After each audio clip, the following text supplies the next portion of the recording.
Today I'm out in Moab, Utah, taking a look at the 5th generation of an American luxury off-road icon, the 2022 Jeep Grand Cherokee. For this model year, almost everything is new, although it does share some engines with the previous generation Grand Cherokee. From the 1st generation through the 5th generation, the Grand Cherokee has always been a unibody SUV, and that's definitely a defining characteristic of this compared to something like a Lexus GX or another body-on-frame SUV that you might be comparing to this, like for instance the brand new Ford Bronco. In very general terms, unibody SUVs like the Grand Cherokee have lower step-in heights, makes it easier to get in and out of, even though we have up to 11.3 inches of ground clearance in this vehicle, and better on-road driving dynamics. Now, on-road driving dynamics, we have to put a little asterisk there because obviously there are compromises in the design of the Grand Cherokee for on-road driving dynamics. If you wanted the sportiest luxury SUV, that might be something like a BMW X5, and that's going to handle better than the Grand Cherokee, but it's not going to give you 11.3 inches of ground clearance. And the Grand Cherokee has always straddled this line between luxury, on-road handling, and off-road ability. If you want something that's even more off-road capable, that's why Jeep has the 4-door Wrangler. In terms of design, Jeep has kept the signature 7-slot grille up front. You'll notice it's interrupted over here by a night vision camera. That's one of the options available for 2022. 360-degree camera system on the vehicle as well, radar sensor down below, and full LED headlights. The body is the same width as the last generation Grand Cherokee, but they have increased the width of the track, so the distance between that tire and the one over there on the driver's side has been increased by about 1.5 inches. Moving around to the side, we find the classic rear-wheel drive SUV proportions the Grand Cherokee has long been known for. Long hood, front tire pushed really close to the front that helps improve the approach angle. If you get the Trailhawk model, we get a different bumper. This one's pretty low because this is the Summit Reserve trim. But this one still has an available adaptive air suspension system that gives you 11.3 inches of ground clearance. This suspension is at its highest height. And the air suspension, as I'll talk about a little bit later in this video, has been improved drastically for 2022. This is capable of up to 24 inches of water fording ability, depending on the version that you get. In terms of length, this is 193.5 inches long, so 4 inches longer than the previous generation. Some of the length goes to the rear passenger area, some of it goes to crash structures up front, and then some goes to the cargo area in the rear. Versus the 3-row Grand Cherokee L, this is nearly a foot shorter. What's the suspension look like when it's at its lowest height? Well, I will just reach in here, toggle the switch, and then it will lower itself. According to Jeep, the vehicle now lowers itself 2 times faster than before. Out back, we still have a relatively vertical liftgate that definitely helps improve cargo practicality. Dual integrated exhaust tips down there at the bottom. The hitch receiver is tucked away under this central compartment, and then we find standard rear parking sensors in every trim. Helping justify the Grand Cherokee's higher price tag for 2022, we find a ton more standard safety equipment. Adaptive cruise control, autonomous emergency braking with pedestrian and cyclist detection, lane keeping assistance, lane departure warning, blind spot monitoring with rear cross traffic detection, rear parking sensors, and rear autonomous emergency braking are all standard. Optional, night vision, 360-degree camera, driver attention monitoring, autonomous parking, and Level 2 and Level 2 Plus active driving systems. If you buy an early 2022 Grand Cherokee, it's a hands-on-the-wheel assisted driving system. If you wait until a little bit later, there will be a hands-free driving system, much like Cadillac Super Cruise and Ford's Blue Cruise. Jeep has not announced too many details on exactly when that's going to be available, but we will find that on the Grand Cherokee L, the Wagoneer, and Grand Wagoneer as well. For North America, the Grand Cherokee is going to offer 3 different engines. The base engine, and the one that you're going to find in most trims, is the 3.6-liter naturally aspirated V6. That produces 293 horsepower and will give you 21 miles per gallon combined whether you choose rear-wheel drive or 4-wheel drive. Towing comes in at 6,200 pounds for that engine option. We then have an optional 5.7-liter V8 that's going to be available only in the upper-end trims of Grand Cherokee, so you're going to have to pay if you want the extra oomph. This bumps power up to 357 horsepower, torque up to 390 pound-feet, and fuel economy drops down to 17 miles per gallon. This is available only with 4-wheel drive and will tow 7,200 pounds when properly equipped. Coming a little bit later, there's going to be a 2-liter plug-in hybrid system, basically the same one that we find in the Jeep Wrangler. That should give you about 375 horsepower, 470 pound-feet of torque, and according to Jeep, about 25 miles of electric-only range. More details on that are coming later, but towing will drop down to 6,000 pounds if you choose that option, and 4-wheel drive is standard with it. Over my day with the Grand Cherokee, I found front seat comfort to be excellent. It's still pretty good even if you get the limited trim. This model, of course, has the most adjustable seat with an extending thigh cushion, inflatable side bolster, 4-way adjustable lumbar support, available massage, powered tilt telescopic steering column that's memory linked to the 2-position memory over there on the driver's door, and the front passenger seat has the same range of motion as the driver's seat. One thing that surprised me in here and in the 3-row Grand Cherokee is that the front seat massage is definitely more aggressive than we find in Lincoln or in Cadillac products. This is actually much more similar to what we see in Volvo or Audi or Mercedes models. Jumping into the back, we find about an inch more legroom than we found in the previous generation Grand Cherokee. This is still sort of middle of the pack as far as legroom goes.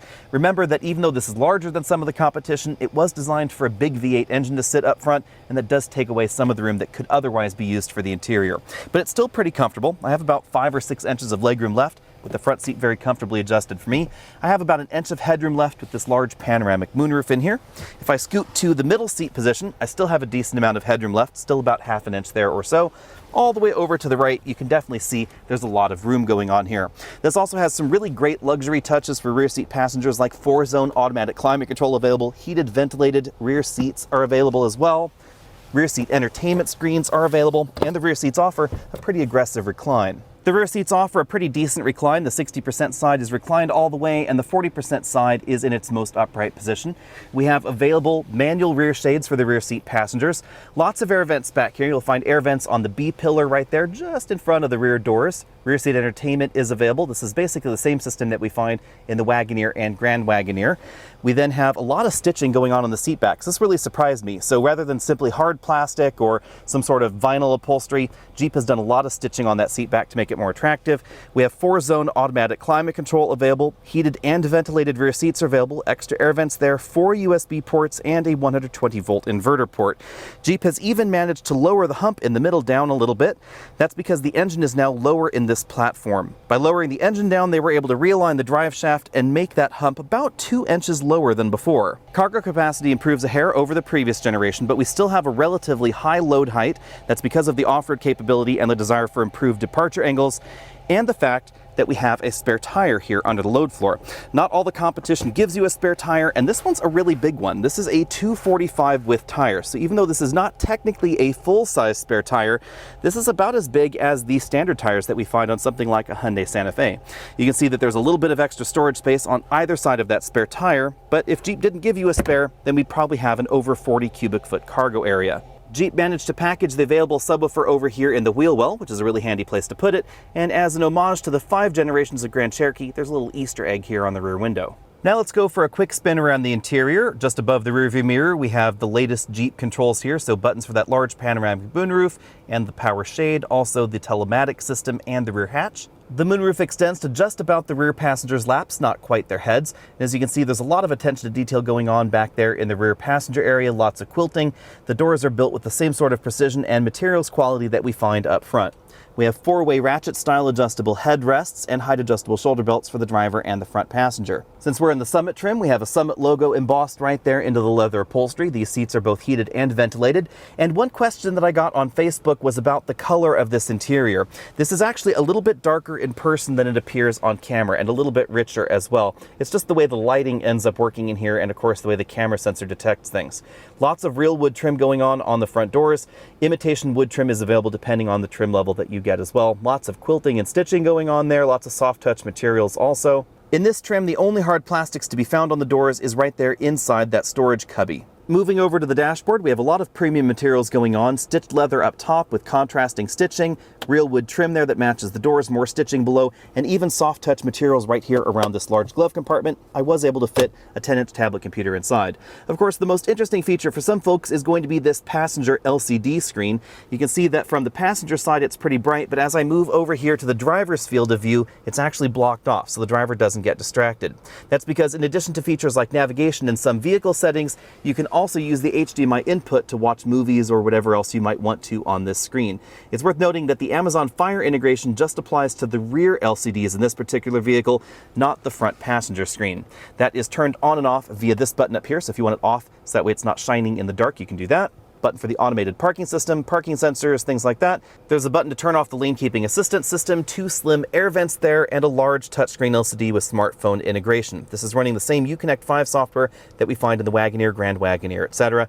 Engine start-stop buttons over here. Again, I apologize for the color balance. This is a little bit richer, sort of a medium nutty brown, I guess you'd say. It's not quite as dark as some of the brown interiors that we've seen in the Grand Cherokee before, but pretty similar to the Grand Cherokee L and of course again those larger Jeeps. 4 USB input ports there. You can use any of the 4 with CarPlay or Android Auto. A nice touch with the passenger LCD is that if you're using this HDMI input for the front passenger, you can also share that content with the 2 screens in the rear. Behind that we have the drive mode selector. You can see it includes off-road modes over there. Height selector for the adaptive air suspension system, hold button, that's brake hold right there, 4 low, hill descent control, and then a neutral mode if you do want to flat tow your Grand Cherokee.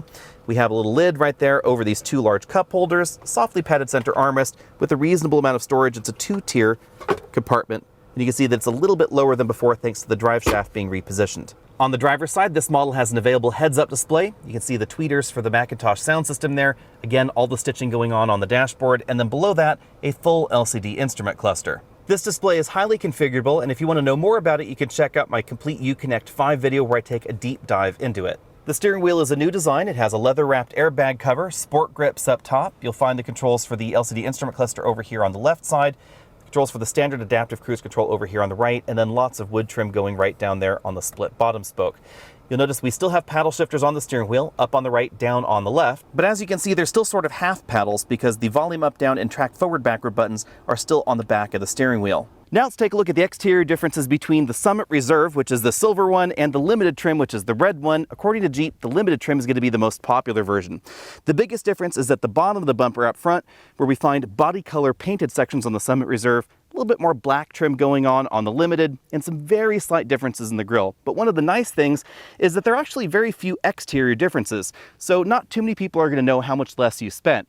We do have more black accents on the side, so black accents over the wheel arches rather than the body colored ones that we find on the Summit. Wheels that are a little bit smaller and perhaps a little bit more simple than the ones that we find over on the Summit Reserve. And instead of the dual integrated exhaust tips back there, we find hidden exhaust tips below a black trim section on the bottom of the bumper. Nice touch, however, the LED headlamps and the LED taillights are standard. The driver's seat is a little bit less adjustable. This is the first trim where leather upholstery becomes standard. Now, this particular model has a decent number of options on it, including the passenger side screen. It's really interesting that that is available on the Limited Trim as well, as is the stitched dashboard, which really helps dress things up. The wood trim on the doors and the dashboard is fake, but it's a really good fake. You can still get a rear seat entertainment system optional in this model if you want to. And there's still a pretty decent amount of screen real estate in the dashboard, that large 10-inch LCD, and of course the large touchscreen infotainment system as well. On the moonroof front, it's exactly the same as the one that we find in the Summit Reserve. Definitely a pretty big sheet of glass. It goes just to over the rear seat passengers' heads. Thankfully, Jeep also brought along a Laredo trim. Now, this is not exactly a base model because this does have 4-wheel drive and it has a single option package, the luxury package on it, which includes features like the power liftgate that would normally be reserved for upper end trims. You can see that the front end is very similar to the Limited model. The wheels have a pretty classic Jeep look to them. The tires are still pretty wide, 265 with 60R18s on this model. Oddly enough, the full LCD instrument cluster is standard, but this leather-wrapped steering wheel is optional. It's part of the package that this one has. In the center console, we have an 8.4-inch touchscreen LCD. It still has Apple CarPlay and Android Auto, and the software is very similar to the larger screen. It just uses a smaller screen with a thicker bezel. We still have dual-zone automatic climate control up front. Below the climate controls, we still have 4 USB ports, but you can see the shifter changes a little bit here. There are no additional buttons on either side, and then we have cloth upholstery. Instead of the wood trim on the dashboard, we have plastic trim, harder plastics lower on the dashboard. This stitched section is part of the luxury add-on package, and then an injection molded top portion of the dashboard. If you don't get that additional package on the Laredo trim, this is just an injection molded component. If you're after something a little bit more outdoorsy, there is always the Trailhawk version. It's distinguishable from the rest of the line by the front end design. You can see we have these tow hooks up front. These have been designed with modern crash standards in mind. Slightly revised version of the grille. Black accent on top that helps reduce glare, they claim. Moving around the side, you notice we have lots of wheel articulation. This has a disconnectable sway bar up front that helps improve things versus a regular independent front suspension vehicle. But remember, something like a Jeep Wrangler is going to have more wheel articulation than the Grand Cherokee, of course. We get the black fender flares right here, black accents at the bottom. Of course, Grand Cherokee in red right there with the red accents. Again, back here you can see that extra wheel articulation. It's really obvious. On the other side, we get Wrangler Territory AT tires. Out back, we get just one recovery hook. Interesting touch is the recovery hook has this little rubbery surround here, but there is just one. I really wish they had a second one on the other side. These tires are 265 with 18-inch wheel, and as you can see, lots of, again, articulation here, enough so you can even put your whole head in there. The first thing to know about this generation Grand Cherokee is that even though it's larger, it's actually lost weight versus the previous model. So I suspect 0 to 60 times are going to be just a hair faster. This has lost about 250 pounds versus the outgoing model when you're comparing like vehicle to like vehicle. Jeep also said that there was a little bit more of a focus on on-road handling dynamics with this generation Grand Cherokee than ever before, and I think that really shows when the road starts to wind. Now, Jeep was really careful in saying that they have improved not just on-road driving dynamics, but also off-road driving dynamics. And that's really the key with the Grand Cherokee, is that this has always been the kind of vehicle that tries to straddle the fence, with excellent off-road capability, but also the kind of vehicle that is fun to drive out on your favorite winding mountain road. The best compromise is going to be found with the optional adaptive air suspension. This is now an adaptive damping system in addition to adaptive height, and that's a little bit different than before. Previously, the suspension only adjusted for height, didn't change the damping characteristics. This is basically the same system that we find in the new Grand Cherokee L, and it also has the same benefit in off-road modes that we find in that new 3-row Grand Cherokee. The previous generation air suspension, when the tires were pushed all the way to the bottom of their travel, there was really no travel left, and things could get really jarring out on a really rough trail. With this suspension, there's a lot more travel, especially when the system is all the way at its main extent there in its highest height mode, and it is definitely more comfortable. It's also definitely more comfortable on-road, and perhaps a little bit firmer. The model that I'm driving is equipped with the optional 21-inch wheels. These are the biggest wheels ever fitted to a Grand Cherokee from the factory. The tires are also fairly wide, 275 width, and surprisingly low aspect ratio for a Grand Cherokee, 45 series tires. Now, remember that 45 is an aspect ratio for the tires, so you actually find a little bit more cushion than you might be thinking, but still, these are the least cushion available on a Grand Cherokee. If you're really intending to go further off the beaten path, you're going to want to get the Trailhawk model that definitely has smaller wheels, higher aspect ratio tires. The combination of fairly wide tires and a pretty evenly distributed weight balance mean that this Grand Cherokee is definitely more engaging to drive than any version before. This is not quite 50-50, it's about 52% of the weight up front, the rest in the rear in this particular trim. When the road starts to wind a little bit, you can engage sport mode. That's going to tweak the adaptive suspension system and the drivetrain together to give you a more sporty feel, and over certain speeds with the air suspension, it's going to lower things down a little bit. The air suspension in my brief testing out here in Utah does seem to be a little bit softer tuned than the steel spring suspension, but I think that's an option that I would get in the Grand Cherokee. If you didn't know it, Jeep and Alfa Romeo are part of the same global conglomerate, and the Jeep engineers say that they were able to consult with the Alfa Romeo engineers when tuning the suspension for on-road driving dynamics. And I think it really shows. The Grand Cherokee is definitely more engaging this generation than the previous generation. Now, there was some early reporting that this generation Grand Cherokee might simply be a Jeep Alfa Romeo, and that ended up not being the case. As we see in other global conglomerates, there are certain design elements of the crash structures, perhaps some of the suspension components, that are similar to what we see in certain Alfa Romeo models, but this is actually not simply a Jeep Alfa Romeo. Because the Grand Cherokee needed to be more off-road capable and the Alfa Romeo needed to be more on-road capable, the two divisions decided to share things where it made sense and then go their own ways where it made sense. As far as ride quality goes, keep in mind I am driving the model with the lowest aspect ratio tires, but I did notice that this generation Grand Cherokee seems to be a little bit more firmly sprung than the previous generation. Some folks may like that, others may not. If you're looking for the smoother ride, again, get the adaptive air suspension. It's a little bit difficult to talk about cabin noise and fuel economy. I expect that both have improved slightly over the previous generation. According to Jeep, the V6 model gets 1 mile per gallon better than the outgoing version, mainly due to some improved aerodynamics in the vehicle. We have active grille shutters up front, and we have a front axle disconnect feature. Front axle disconnect is a fully automatic feature. This is a full-time four-wheel drive vehicle, so there is no button or knob here in the center console that you can press to engage rear-wheel drive only mode. The system just decides what you want to do based on the drive mode setting that you're in. Now it's time to get the Grand Cherokee out on the trail. So today we have Tommy Micah from TFL Car. Be sure and check them out. Going to help me demonstrate some of the off-roading prowess of the Trailhawk. I keep wanting to call it a track hawk, but it's not. This is not a track. Now, the first thing you'll notice is that this new adaptive air suspension has a lot more suspension travel than the one before it, so even when it's in its highest height off-road mode, which we're in now, Tommy, right? Yep. We're in the highest height setting. There's a lot more suspension travel, so it doesn't feel like it's constantly on the bump stops like the old model did. We still have lots of wheel articulation, and of course the disconnecting sway bar up front really helps improve that articulation up front, even though we don't have a solid axle. This is fully independent all the way around. Now, it's important to remember that this is a Trailhawk, not a Rubicon, so we don't have any sort of locking differential up front. Instead, it uses a brake-based system, and then we have an E-locker in the rear, which can either act as a locking differential or a limited slip differential, depending on what's required. You can see it in action there. It actually kept that driver's side wheel stationary while sending 100% of the power to the other side. For a variety of reasons, off-roading on camera never looks quite as technical as it does in person. But this is where the software systems and the hardware systems that we find in the Grand Cherokee are quite different from every other mainstream crossover, even something that's a little bit more off-roady oriented like a Subaru Outback Wilderness. This has a 2-speed transfer case, and when a transfer case is locked, it is 100% locked. Power goes front axle or rear axle wherever it's required. They're spinning at exactly the same rate.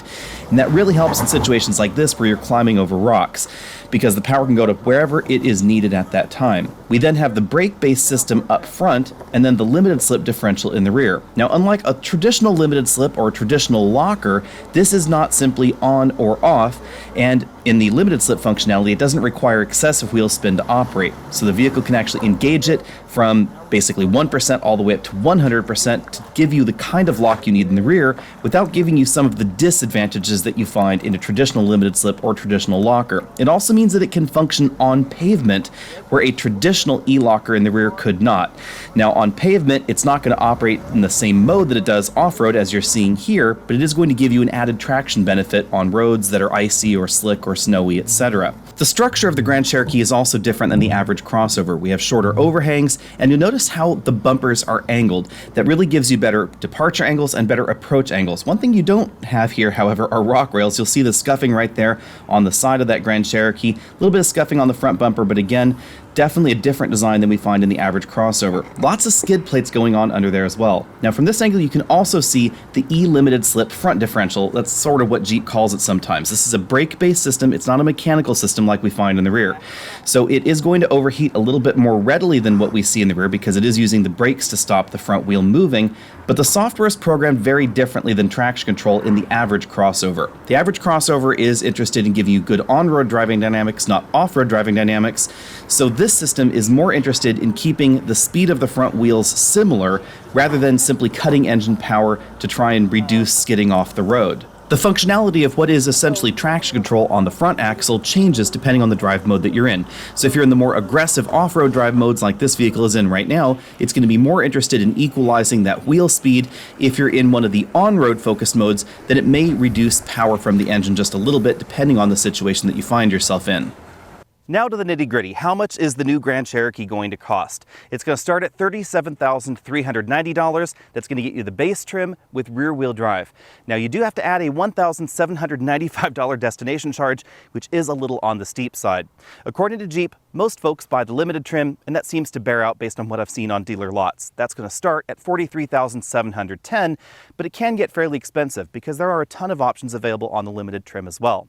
The limited trim gives you leather upholstery, power liftgate, and a bunch of other features that I suspect most shoppers are going to be interested in. But if you want a V8, you're going to have to step up even further. You're going to have to get at least the Trailhawk model, that's the off-road trim of Grand Cherokee, and you're going to have to be willing to pay at least $54,750.